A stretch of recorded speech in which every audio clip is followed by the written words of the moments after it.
पूरे देश के अंदर घूम घूम के इस बात का ये प्रचार कर रहे हैं कि भारतीय जनता पार्टी के जो सहयोगी संगठन है बीजेपी और जो उनके सहयोगी संगठन है वो इस देश के अंदर इस देश को वो हिंदू राष्ट्र बनाना चाहते हैं। इस बात का ये बड़े पैमाने पर प्रचार कर रहे हैं, लेकिन जबकि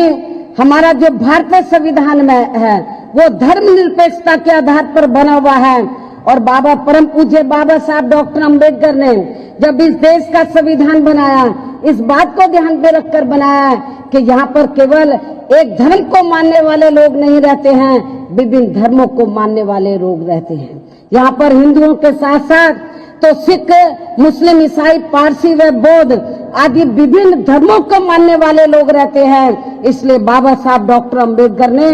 इसको हिंदू राष्ट्र की संज्ञा नहीं दी थी, धर्मनिरपेक्ष राष्ट्र की उन्होंने संज्ञा दी थी। इसका नाम उन्होंने भारत रखा था। इसका नाम उन्होंने जो बीजेपी और आरएसएस के लोग हैं तो इनके सोच के मुताबिक इसको वो उन्होंने हिंदू राष्ट्र की संज्ञा नहीं दी थी। तो इसलिए मैं आप लोगों को ये बताना चाहती हूँ, खास तौर से दलित, आदिवासी व अन्य पिछड़े वर्ग के लोगों को,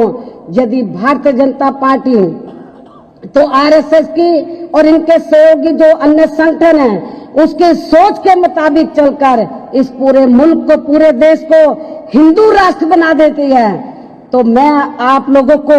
दलित, आदिवासी और अन्य पिछड़े वर्ग के लोगों को ये कहना चाहती हूँ कि फिर आप लोगों का हित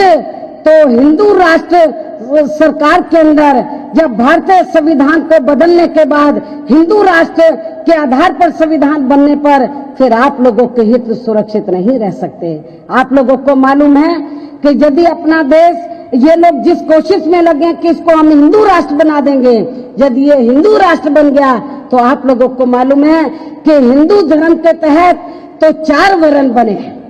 हिंदू धर्म के तहत जो 4 वर्ण बने हैं तो चौथे वर्ण में तो शूद्र लोग आते हैं, जिसमें दलित, आदिवासी, अन्य पिछड़े वर्ग के लोग आते हैं और चौथे वर्ण को, शूद्रों को तो इस देश के अंदर तो हिंदू धर्म के मुताबिक तो वर्णों के आधार पर आपको केवल गुलामी का अधिकार प्राप्त था। आपको शिक्षा, सरकारी नौकरियों में या राजनीति आदि में आगे बढ़ने का अधिकार नहीं था, केवल गुलामी का अधिकार आपको प्राप्त था। यदि ये देश हिंदू राष्ट्र बन जाता है तो आपको फिर से ये लोग अपना गुलाम और लाचार बना देंगे। इसलिए मेरा आप लोगों से कहना है, खासतौर से दलित, आदिवासी, अन्य पिछड़े वर्ग के लोगों से ये कहना है, आप लोगों को बाबा साहब डॉक्टर अंबेडकर की सोच को ध्यान में रखकर इस देश के अंदर भारतीय जनता पार्टी और आरएसएस की इस मंशा को कभी भी पूरा नहीं होने देने का है। आपको हिंदू राष्ट्र नहीं बनने देने का है। आप लोगों को बाबा साहब डॉक्टर अंबेडकर की सोच के मुताबिक यहाँ पर इसको धर्मनिरपेक्षी कोई इसको। अगर आप चाहते हैं गरीब हर वंचित इंसान की आवाज आप तक पहुंचे तो हमारे चैनल को सब्सक्राइब करें और बेल आइकन का बटन दबाना ना भूलें। देखते रहिए बहुजन न्यूज।